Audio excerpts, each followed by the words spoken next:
Hello, my beautiful, wonderful friends. This is Louisa from Imperfect Journaling, and today we're going to talk about manifestation journals. Are you ready? Let's do it.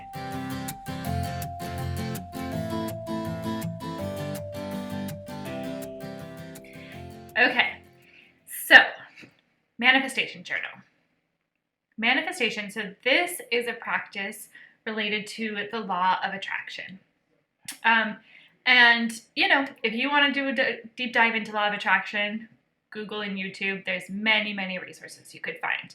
But the big overview that I want to share with you is the concept that like attracts light. Light. Maybe light attracts light, but like attracts like.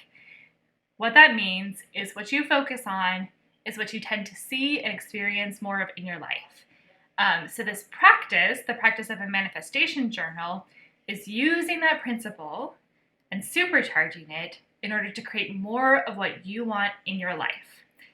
And we do that through an actual journaling process. Okay, are you with me? I know you have to wrap your head around this a little bit.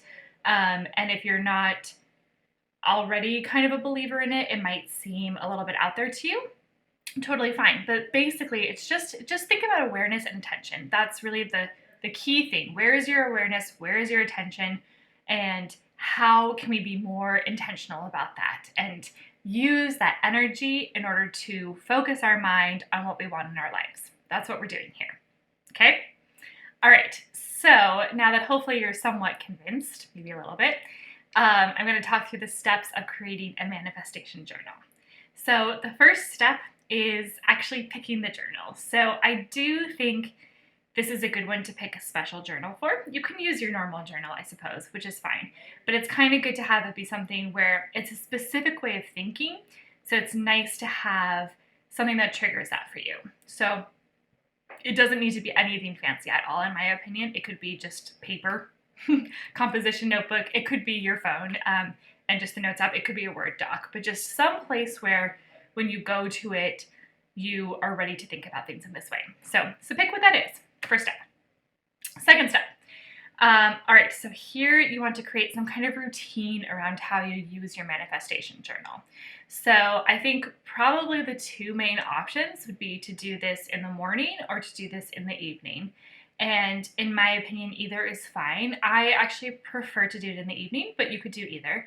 So the beauty about the morning is that your brain, when you first wake up, is usually super fresh and you don't have all these other influences from output from the world coming to you, kind of influencing you. So that can be a really powerful time to focus on what you care most about and to write that into reality, basically.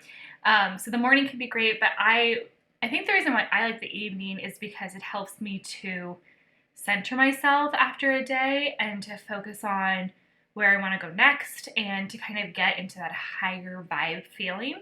So that's nice to do. So either is fine. Also midday is fine too, but I think it's good to figure out if you want to really use this practice, it's good to pick a time and to pick a little bit of ritual around it. Okay? All right. Then next, you want to experiment with a couple different techniques. So a starting one, a kind of straightforward one, is to create a manifestation list. And what that is where you're going to list what it is you want in your life. And this can be extremely detailed, or it can be more general. So an example I like to use is an apartment. So if you are trying to manifest, so trying to bring to you a new apartment, you could be in your manifestation list, you could be extremely specific. So you could say it needs to be X amount of square feet. It needs to be under X amount of dollars in rent, needs to have a parking spot, needs to have a washer and dryer. You can get very detailed about that. It needs to have a western-facing bedroom or something like that. Write down all of those specifics. So that's kind of the specific way to go about it. And then you can also be more general.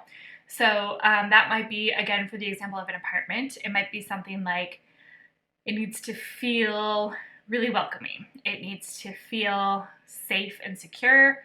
And it needs to feel really connected to nature, very natural or something like that. So more about kind of the feeling of it and the essence of it, and that can be a way to go too. So either of those are completely fine. I personally prefer the more general concept that just seems to work better for my brain. But either way is completely fine. So you would make your list of what you want, describe it, and then let it go. So you've put it down on paper, it's out in the universe, and now you can wait and see what happens. So that's one technique, is manifestation list.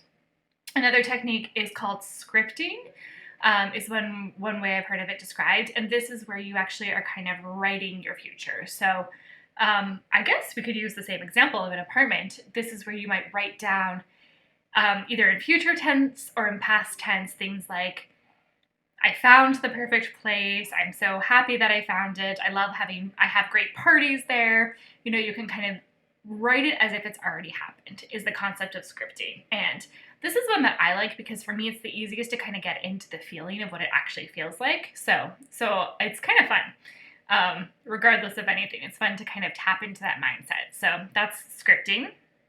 Another technique you can use is one where you focus more on your blocks.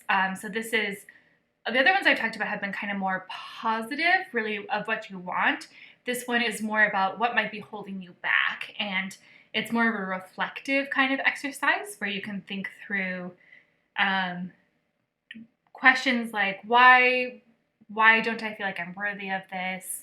Where in my past have I struggled with this kind of thing before? To kind of identify that and to pick up for yourself where you might have some blocks that are stopping you from moving forward in the way you want to move forward.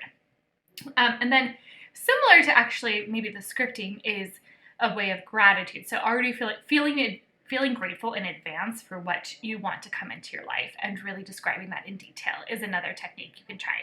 So those are a couple to play around with. And then the final step of the manifestation journal is to really take some time to review and reflect on how it's going and spend time in gratitude. So this is where you maybe actually will look back on something you wrote and see, how did that show up in my life, and kind of what did happen there, and actually notice that. And as you notice that, you build a little bit more trust and confidence in this process. And then the gratitude is, as opposed to the technique where you're being grateful for something in advance, gratitude is recognizing everything that you already have and really spending time there on a regular basis as well. It just helps to supercharge your emotions, the way you feel, and your belief that more things can come to you. Okay, so those are really sort of the four main steps in creating a manifestation journal. And it can be whatever you want it to be. This is not something where you have to follow every single thing I've said. I think you should use this, feel what works for you, use that process of reflecting and see what works for you, and continue to do that in your life. And it can be a super powerful way to focus your attention through your writing on what you want to bring into your life. All right, there you have it. That is how to create a manifestation journal. Hope you have a wonderful evening or day.